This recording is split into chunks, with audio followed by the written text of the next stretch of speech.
അസ്സലാമു അലൈക്കും വറഹ്മത്തുള്ളാഹി. പ്രിയപ്പെട്ടവരെ, ഇത് ഇബ്രാഹിം നബി അലൈഹി സ്വലാത്തു വസ്സലാമിൻ്റെ ഇബ്രാഹിം ഖലീൽ അലൈഹി സ്വലാം അവരുടെ മക്ബറയാണ്. ഇതാണ് ഇബ്രാഹിം നബി ഇസ്ലാമിൻ്റെ മക്ബറ. അതിൻ്റെ തൊട്ടടുത്ത് യാക്കൂബ് നബി അലി ഇസ്ലാമിൻ്റെയും യൂസുഫ് അലി ഇസ്ലാമിൻ്റെയും മക്ബറ ഇതിൻ്റെ തൊട്ടടുത്തുള്ളത്. അപ്പോൾ അത് ബന്ധാണ്, അത് ജൂതന്മാരുടെ കയ്യിലാണ്, ഇത് മുസ്ലിങ്ങളുടെ കയ്യിലാണുള്ളത്.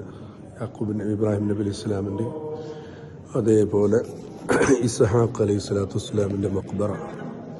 ഇതാണ് ഇസ്ഹാഖ് അലൈഹി ഇസ്ലാമിൻ്റെ മക്ബറ ഉള്ളത്. ഇസ്ഹാഖ് നബിൻ്റെ തൊട്ടടുത്ത് ഇസ്ഹാഖ് അലി ഇസ്ലാമിൻ്റെ ഭാര്യയുടെ മക്ബറയാണിത് ഈ കാണുന്നത്.